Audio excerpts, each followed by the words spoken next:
যারা বুকে অস্ত্র নিতে পারবে, পারবেন ইনশাআল্লাহ। বুকে অস্ত্র নেওয়া যাইব, ইনশাআল্লাহ। জামাত নো ম্যাটার, মিয়া কাকা, আফসার মামা, মোশাররফ ভাই এবং আমাদের দিদার ভাই জিয়া, আমরা তো আছি, আমাদের পারভেজ সোহান টোন, আমরা এই কেন্দ্রিক যে তালিকাটা আগামী এক সপ্তাহের ভিতরে সেটা আলমগীরের কাছে আপনারা জমা দিয়ে দিবেন। বিশ্বস্ত কর্মী এবং ইমানদার মানুষগুলো আমাদের লাগবে, যারা বুকে অস্ত্র নিতে পারবে, পারবেন বুকে অস্ত্র নেওয়া যাইব, ইনশাআল্লাহ। জামাত নো ম্যাটার, ধর্মের রাজনীতি, ধর্মের দোয়াজি রাজনীতি বিএনপি করে না। বাংলা এডিশনে প্রচারিত একটি ভিডিওতে দেখতে পাচ্ছি বিএনপির একজন নেতা তার কর্মীদের উদ্দেশ্য করে বলছেন, আমার কিছু বিশ্বস্ত কর্মী এবং ইমানদার কর্মী দরকার, দুঃখিত, যারা বুকে অস্ত্র বহন করতে পারবে। অর্থাৎ তিনি নির্বাচনকে কেন্দ্র করে অস্ত্র বহন করার ব্যাপারে তার কর্মীদের উদ্বুদ্ধ করছে, যাতে করে সেন্টার দখল করা যায়। এবং তিনি বলছে জামাত ইসলাম নো ম্যাটার, অর্থাৎ জামাতকে গোনার সময় নেই, অস্ত্র রাখবেন সাথে, যে ঝামেলা করবে তাকেই দেখে নেবেন।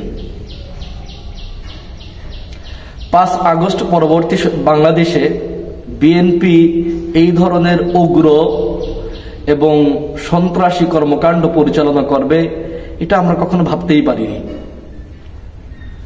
তবে বিএনপির উদ্দেশ্যে বলছি, আপনারা যত বেশি আস্ফালন করবেন, যত বেশি সন্ত্রাসী কর্মকাণ্ড করবেন, জামাত ইসলামের জন্য ততই মঙ্গল।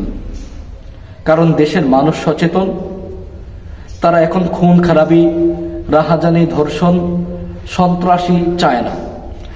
যারাই এই কাজের নেতৃত্ব দিবে, যারাই সন্ত্রাসী কর্মকাণ্ডের নেতৃত্ব দিবে, দেশের মানুষ তাদেরকে প্রত্যাখ্যান করবে। দেশের মানুষকে প্রতিহত করা যায় না। আপনারা হাসিনার মতো এরকম পাওয়ারফুল হতে পারেন নাই, হাসিনার মতো বড় স্বৈরাচার হওয়া আপনাদের পক্ষে সম্ভব না, এটা আপনাদের বিশ্বাস করতে হবে। আপনারা যতই হুমকি ধামকি দেন, জামাত ইসলাম এতটা দুর্বল নয় এখন। এটিএম আজহারুল ইসলাম সাহেব বলেছেন, জামাত ইসলাম কারো উপর হামলা করবে না, অত্যাচার করবে না, কিন্তু জামাতের কোন কর্মীর গায়ে হাত তুলতে আসলে কারো 2টি হাত যাতে করে সঙ্গে নিয়ে ফিরতে না পারে। ভালো লেগেছে। তো বিএনপির উদ্দেশ্যে এই মেসেজটাই, আপনারা যতই অস্ত্র রাখেন, যতই সন্ত্রাসী কর্মকাণ্ড পরিচালনা করার প্ল্যান করেন, হুমকি ধামকি দেন, জামাত ইসলাম ভয় পায় না। জামাত ইসলাম মৃত্যুকে পরোয়া করে না। যদি জামাত ইসলাম মৃত্যুকে পরোয়া করত, তাহলে জামাত ইসলামের এতগুলো নেতা তারা কখনো ফাঁসির দড়ি গলায় ঝুলাতো না। সো আপনাদেরকে সাবধান করছি, দেশের মানুষের কাছ থেকে বিচ্ছিন্ন হয়েন না।